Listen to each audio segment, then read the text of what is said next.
বন্ধুরা, তোমরা সকলে কেমন আছো? আশা করি সকলে ভালো আছো।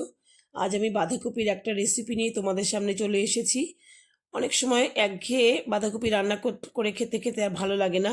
তখন যদি এইরকমভাবে একটা বাঁধাকপির তরকারি রান্না করে নিতে পারো, আশা করি তোমাদের এক থালা ভাত এই একটা পদ দিয়ে খাওয়া হয়ে যাবে। আর এইভাবে যদি তোমরা রান্না করে থাকো, আমি যেভাবে রান্না করলাম এই বাঁধাকপিটা, আর আশা করি তোমাদের ভালো লাগবে এই বাঁধাকপির তরকারি রান্নাটা। ভালো লাগলে অবশ্যই একটা লাইক দিয়ে কিন্তু তোমরা শুরু করো। আর ছোট্ট একটা কমেন্ট করে জানিও যে আমার বাঁধাকপির এই তরকারিটি তোমাদের কেমন লাগলো। আর নতুন বন্ধুরা হলে কিন্তু অবশ্যই সাবস্ক্রাইব করে পাশে থেকো। তো চলো, কেমন করে আমি রান্না করলাম এই বাঁধাকপির তরকারিটা, বাঁধাকপির এই বাটাটা তরকারি ঠিক বলবো না, এই সুন্দরভাবে এই বাটাটা আমি কিভাবে তৈরি করলাম তোমাদের সঙ্গে সেটাই আমি শেয়ার করি। আশা করি তোমাদের ভালো লাগবে। দেখো, এখানে বাঁধাকপি কুচিয়ে নিয়েছি, একটু নুন দিয়ে নিয়েছি। নুন দিয়ে একটু সামান্য হাফ কাপ মতন জল দিয়েছি, জল বেশি দেইনি। বা প্রথম অবস্থায় দেখো বাঁধাকপিটা তো একদম কড়াইটা ভরে রয়েছে, আস্তে আস্তে এটা সেদ্ধ হবে, একটু ঢাকা দিয়ে রেখেছি। ঢাকা দিয়ে সেদ্ধ করে নিলাম কিছুক্ষণ, 5 মিনিট পরে দেখো খুললাম, কতটা কমে গেছে বাঁধাকপিটা। এবার জলটা অনেকটা জলও বেরিয়েছে।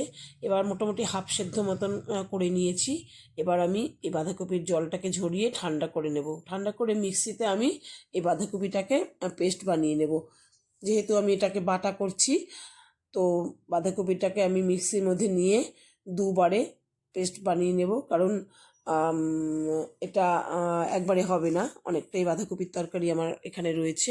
একদম দেখো মিহি পেস্ট বানিয়ে নিয়েছি। আমি অল্প অল্প করে জল দিয়ে নিয়েছিলাম, নইলে তো বাঁধাকপিটা একটু শক্ত ধরনের, সামান্য অসুবিধে হবে একদম পেস্ট হতে।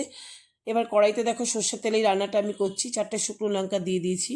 শুকনো লঙ্কাটা আমি ভেজে আগে তুলে রাখবো। এটা আমি যখন নামানোর আগে দিয়ে আমি রান্নার শেষে এটা ব্যবহার করব। এখন শুকনো লঙ্কাটা কড়াই থেকে তুলে রাখছি। তুলে রেখে এই তেলের মধ্যে আমি বেশ খানিকটা রসুন ফোড়ন দেব। রসুনটাকে আমি দেখো একটু থেতো করে রেখেছি, মানে কুড়ে রেখেছি, একদম পেস্ট করে বাটিনি। যেহেতু প্রথমেই রসুনটা তেলের মধ্যে দিচ্ছি, এর সুগন্ধটা কিন্তু এই বাঁধাকপির বাটাটাতে খুবই ভালো লাগবে। এরপরে আমি খুব সামান্য আদা নিয়েছি। আদাটা বেশি নেইনি, অল্প আদা আর কাঁচা লঙ্কা 3টে নিয়েছি কুচিয়ে। যে যেরকম ঝাল খাবে সে সেরকমভাবে দেবে। আমি এখানে কাঁচা লঙ্কাটারই ব্যবহার করেছি। তারপরে দেখো 2টো পেঁয়াজ আমি এর মধ্যে দিয়ে দেব। দিয়ে খুব ভালো করে নাড়াচাড়া করে পেঁয়াজটা একটু লাল লাল করে ভেজে নেব। পেঁয়াজটা লাল লাল করে ভাজা হলে কি গন্ধটাও খুব ভালো লাগবে। এরপরে আমি 2টো টমেটো বড় বড় করে, বড় 2টো টমেটো একটু ছোট ছোট করে পিস করে কেটে রেখেছিলাম। টমেটোটা দিয়েও খুব ভালো করে দেখো নেড়ে চেড়ে টমেটোটা একটু নরম করে নেব। আর এবার আমি একটু নুন, একটু হলুদ, একটু কাশ্মীরি লঙ্কার গুঁড়ো আর হাফ চামচ চিনি, এটা দিয়েই আমি এই বাটাটাকে তৈরি করব। আমি এখানে কিন্তু বন্ধুরা অন্য কোনো মশলা ব্যবহার করলাম না। কারণ যেহেতু এটা বাঁধাকপির বাটাটা বানাচ্ছি, তো এটাতে রসুনের গন্ধটা কিন্তু বেশি ভালো লাগে। যার জন্য আমি অন্য কোনো মশলা আর দিলাম না। এবার আমি খুব ভালো করে দেখো নেড়ে চেড়ে টমেটোটা লাল লাল হয়ে গেছে, গলেও গেছে। এবার আমি ওই বাঁধাকপির পেস্টটা, বাটাটাকে আমি এর মধ্যে মিশিয়ে নেব। বাঁধাকপির বাটাটাকে এখানে মিশিয়ে এই মশলার পেস্টের সঙ্গে কিন্তু খুব ভালো করে নেড়েচেড়ে একদম মিশিয়ে দিতে হবে। এইবার বন্ধুরা একটু সময় নিয়ে কিন্তু রান্না করতে হবে। একটু ভালো রান্না, যত টেস্ট রান্নায় স্বাদ পেতে হলে কিন্তু একটু সময় দিতে হবে। এখানে 10 থেকে 12 মিনিট মতন আমি এটা কষিয়ে নিতে হবে। এবার দেখো একটা আলু সেদ্ধ করে রেখেছিলাম, সেটা আমি এই বাটার মধ্যে দিয়ে দিলাম।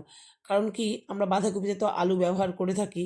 আর এই বাটাটাতে আমি যদি আলু দিই তাহলে টেস্টটাও আসবে, আর একটু তাড়াতাড়িও শুকিয়ে যাবে। বাঁধাকপিটা তো একটু জলো জিনিস, একটু টানতে সময় লাগে।